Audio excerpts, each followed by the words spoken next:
Salut, une fois de plus, bienvenue sur cette chaîne, j'espère que vous allez bien, j'espère que votre journée se passe bien. Alors, si c'est votre première fois d'être sur cette chaîne, bienvenue encore une fois de plus. Merci pour ceux qui sont déjà abonnés, merci pour votre soutien parce que c'est grâce à vous que je peux faire les vidéos tout le temps et publier. Donc pour ceux qui ne sont pas encore abonnés, abonnez-vous, je vous en prie, parce que les statistiques me montrent que beaucoup de gens regardent la chaîne mais ne sont pas abonnés. Ok, donc abonnez-vous pour m'encourager aussi. Ou bien.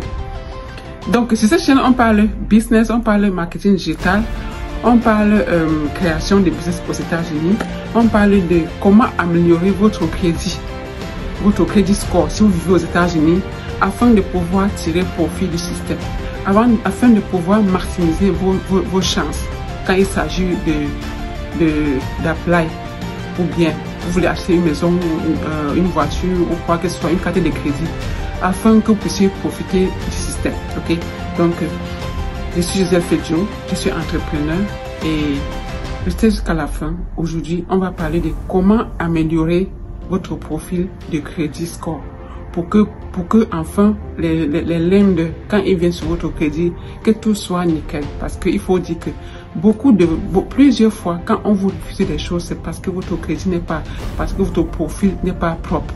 C'est parce qu'il y a les déchets sur votre profil et que vous ne connaissez même pas parfois. Ok, donc restez jusqu'à la fin et c'est tout.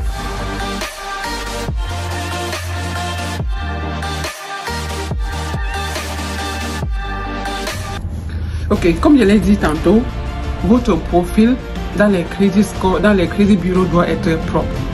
Ok, on a trois bureaux crédits qui est Equifax, on a TransUnion, on a Experian. Et vous devez vous rassurer que dans tous les trois bureaux, que vos informations sont correctes. Quand je dis vos informations sont correctes, ça veut dire que votre nom est bien écrit, parce que vous savez que ici aux États-Unis, pour peu que votre nom, peut-être une lettre va manquer, juste un point même sur le i, ça manque, ce n'est pas vous. On va vous dire que ce n'est pas vous. Et c'est vrai parce que c'est un système qui est aussi protégé. Donc on veut pas qu'une autre personne, il ne veut pas une autre personne utilise vos informations.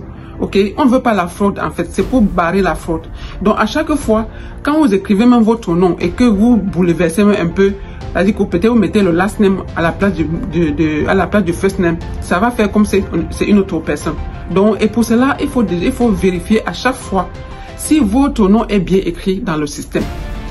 Comme sur votre driver license ou bien sur vos documents officiels, il faut vous rassurer que votre nom est bien écrit. Donc, parce que si votre nom n'est pas bien écrit et peut-être vous allez appliquer pour une carte de crédit, là, et le lender va arriver sur votre profil. Et non seulement, puisque si le lender voit que les informations qui sont dans votre profil ne matchent pas avec ce que vous avez présenté à la banque par exemple, ou bien vous avez fait une application en ligne et que l'ordre même n'est pas respecté, peut-être la façon dont vous avez écrit votre nom n'est pas la même chose que dans les crédits bureaux, c'est un problème.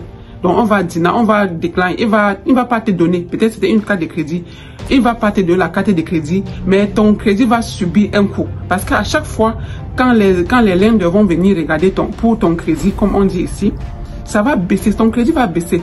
Mais autant mieux pour ton crédit et te donner la carte que de faire ça et puis tu n'as pas la carte et tu perds encore un point dans ton crédit score. Ok? Donc à chaque fois, il faut make sure que ton nom est écrit de la même façon comme dans tes documents. La deuxième chose, c'est qu'il faut regarder si tu as les anciennes adresses à lui.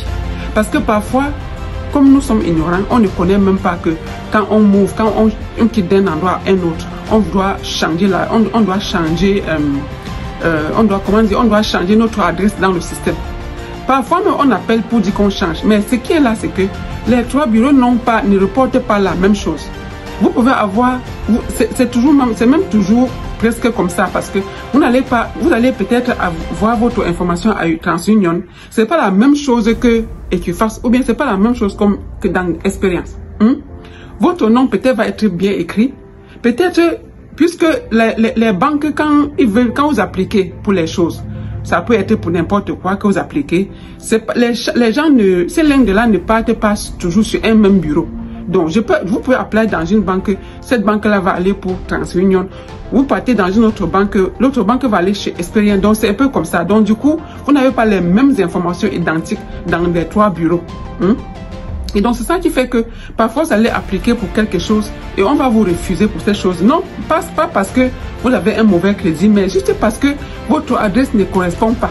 Peut-être il y a les anciennes adresses dans votre profil. Ça va vous causer préjudice. Et rien que le fait d'enlever ces anciennes adresses-là, le fait d'enlever les anciennes adresses dans votre profil, ça peut vous faire augmenter jusqu'à 60 points. Oui. Ou bien le fait de corriger votre nom exact, votre social security, tout.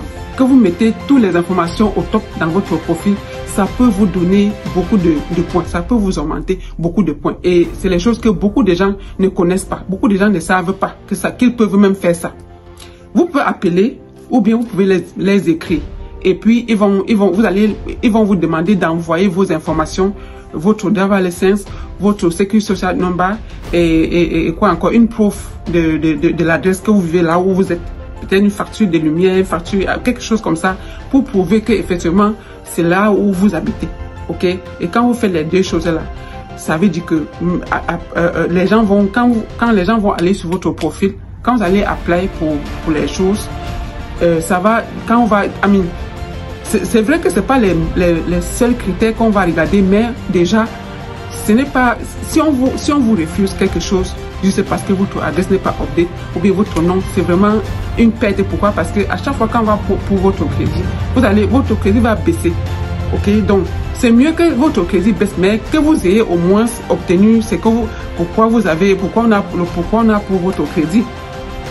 Donc c'est dans ce sens-là qu'il faut toujours update votre profil pour de telle manière que les informations que vous avez dans les bureaux crédit soient les mêmes informations que vous avez avec vous.